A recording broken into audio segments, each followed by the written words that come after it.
My name is Susan Harris. I'm from Merit Network in Ann Arbor. As you went through registration, you may have heard the sad news that Pam Ciesla has left Merit. She's very happy, though. She's working for a large router vendor that recently set up an office in Ann Arbor. Carol Wadsworth has taken over Pam's responsibilities for NANOG. When you see her outside, please say hi and make her feel welcome. She's been just wonderful. She's the woman Carol is on your right as you look at that picture. Merit has been coordinating NANOG meetings since the mid-90s. NANOG evolved from conferences that we held with the regional networks during our leadership of the NSFNet backbone service. Merit is a nonprofit. We are based at the University of Michigan, and we're governed by Michigan's four-year public universities. And we're having a reunion here this morning, kind of by accident. Our two founders of NANOG are here, Mark Knopper and Elise Garrick. So if you are new, you don't know who they are, but yeah, we'll leave that one aside. As all of you know, NANOG is a community effort. There's no way that we could hold these meetings without the help we get from many of you.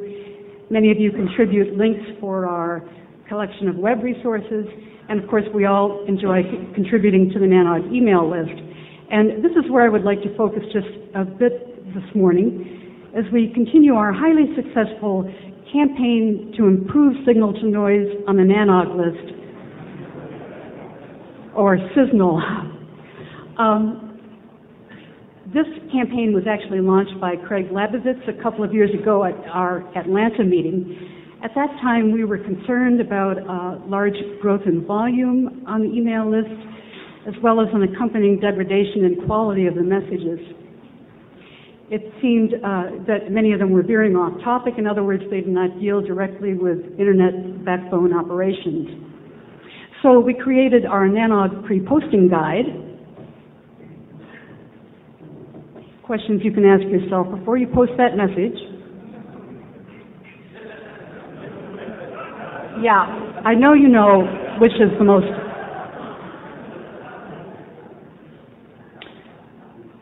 And that seems to have done some good, because after the Atlanta meeting,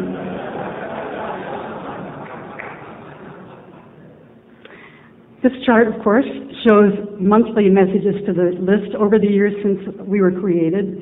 At the end, there's a slight rise, and we want to keep an eye on that as we take a look at last month's statistics. This is a different scale entirely. These are daily messages over just 1 month.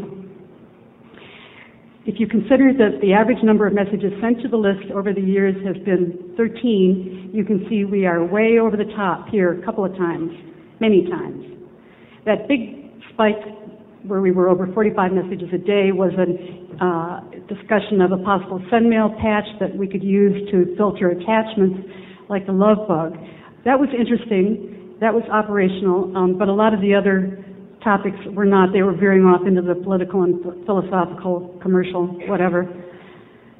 So just to close this off, a quick look at our AUP, reminder to stay focused, and thank you for helping us maintain the quality of the list. Now, the meeting. You saw me posting some squid information earlier. Please do configure your browser to use the cache. It'll make web access much faster as you're here at the meeting. And you'll find information about that on the web. And you'll hear me mention this periodically throughout the day. This meeting, for the first time, we have a V6 connection available. If you have questions about that, ask this gentleman in front from Merit, Bob Stovall, and his colleague Bert Rossi is also around. There are some static IPs in the terminal room. They're sitting in various pieces of paper. Just cut off your number.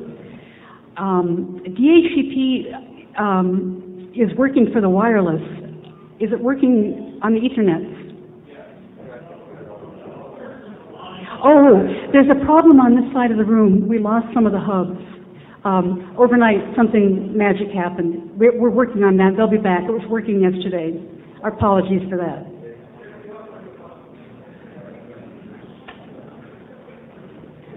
Beepers and cell phones, please turn them off now.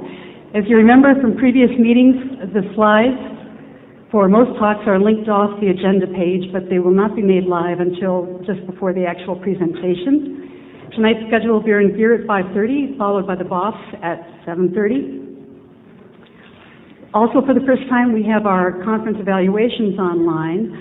They'll appear on the web sometime this afternoon. You'll only be able to access them from these subnets, so please do so before you leave. Your comments are so important to us as far as judging what went well, what didn't go well at this meeting, and how we can run future meetings, future speakers, and so on. Now, the good part, the thank yous. First of all, of course, our local host, iHighway. Native American Systems was project manager for actually building the hotel network. Other companies contributing either people or technology to the meeting included CommScope, Border States Electric, Siemens, Southwest Cyberport, and iNet. SGI contributed the terminals for the terminal room. SciCorp actually saw that they got set up. And our faves, the multicast guys you can see in the back of the room, Cisco and the University of Oregon have once again kindly provided a multicast broadcast for us. Compaq has been kind over many meetings, and they contributed some wireless cards this time. We may have a few. John, are there any cards? Okay, no cards left. Next time we'll have more. IR Cash again set up our Squid Cash, and we are very grateful to all of you. And now it's my pleasure to introduce our host, John Brown.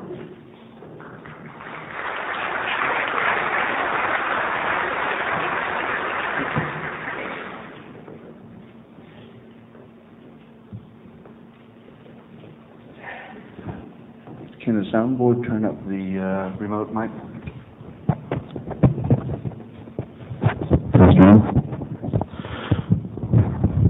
Can everybody hear me okay? Great. Well, welcome to Albuquerque. Many of you were here once before when we hosted NANOG back in February of '98. See a lot of familiar faces. Welcome back. And to those that are new faces, welcome to Albuquerque. One of the things that I've noticed is that there seems to be some more faces, new faces out there. I'm glad to see that there are new people showing up. One of the things that's really important from a host perspective, and certainly from my perspective as a host, is the cooperative effort. The Internet was born, in my understandings and what I've heard and learned, through a cooperative effort. And I think the NANOG events need to continue to be in a cooperative effort. And so to that extent, Susan has already mentioned some of our folks, and I just want to sort of go over them and tell you what they've done and what the benefits of their help has been. For those of you who have done a NANOG, you understand and know the undertaking that it takes to put one of these together. And for those of you that haven't, you get to sit back and watch us go around and lose what's left of our hair. You can tell those that have done NANOG a couple times because, well, they don't have any hair left. That's a cue for you to laugh. Anyway, Native American Systems is a local cabling vendor. They wired the hotel. One of the things that I really hate to see happen is for us to come in, set up cable all over the place, tape it all down, and at the end of the thing we rip it all up in a big hairball and throw it away. There's nothing left behind. And I think it's really important that we leave stuff behind as we move forward, building the net, especially in rural parts of our country and rural parts of our planet, to be able to continue to leave connectivity things behind.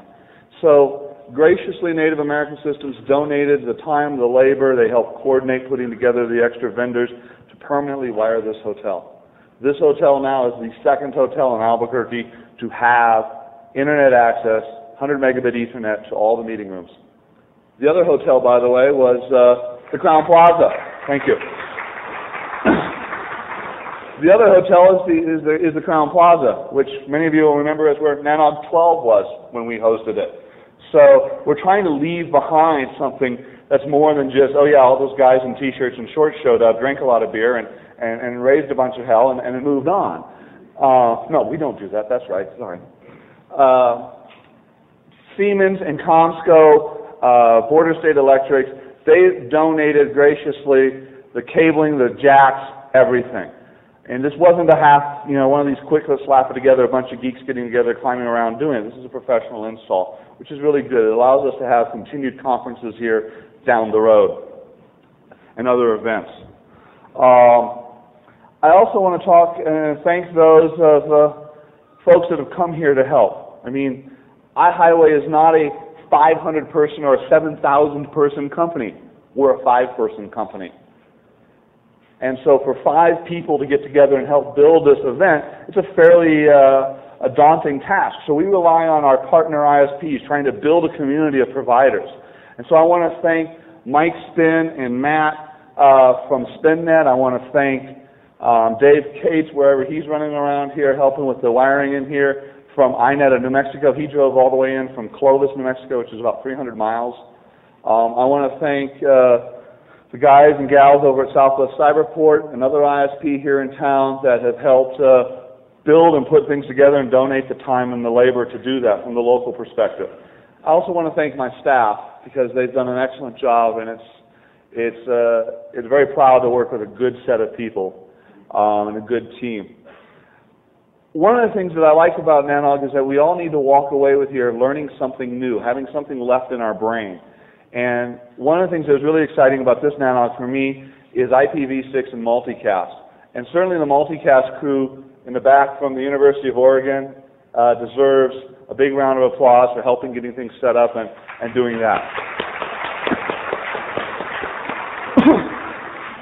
The Merit staff and the people from Merit that helped set us up and help supply some of the equipment also worked into the wee hours to help make this go, and I think that they all need a round of applause and pats on the back kind of stuff. It's a collaborative effort, and that's what we need to remember.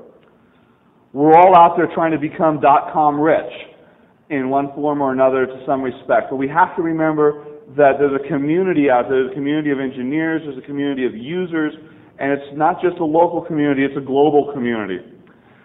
Something that happened here back at the beginning of May, and I want to just pass this on, and I'm going to sort of shut up and move on so we can get on to the real stuff here, is that New Mexico was basically on fire in the northern part of our state. We were burning pretty bad. The city of Los Alamos was evacuated. The next day, the city of White Rock, just south of Los Alamos, was evacuated also. That fire sort of got contained, and then the mountains right around Santa Fe, our state capital, started to burn, and there was a lot of tension there, and a lot of how do we get information to people. In that week alone, the Albuquerque Journal, which is the newspaper that serves most of this state, took 8 million hits that one week on their website. Now, for a lot of you, if you're from Yahoo or something like that, wow, 8 million hits in 1 week. Well, hell, we do 30 million in 1 day. But you have to think about that in respect or compare that towards New Mexico. 8 million hits in 1 day has never happened, ever. And the net was able to communicate to the people that were pushed away and evacuated out of their houses, the people whose homes had burned down or they didn't know that their homes were burnt down, was able to communicate that info. And I think that's a really cool thing. I think that's something that we all as network engineers and maintainers of networks can feel proud about helping, and we should help our communities in those respects. It gave us the ability to quickly take something like MySQL, an open source product, and be able to push that on a database to allow people to search to find out if their home was burned or not, to find out whether or not their pets that got saved out of the house were okay and what shelter were they in, and where were loved ones when they got split. Things like that. And that's what's really cool about the net, is that you can get to it anywhere, anytime. And I think we need to remember that as we go out of here and go back to working on building our nets and building connectivity, is that let's have some fun, let's do some good, let's make a few dollars. And I think in about that order.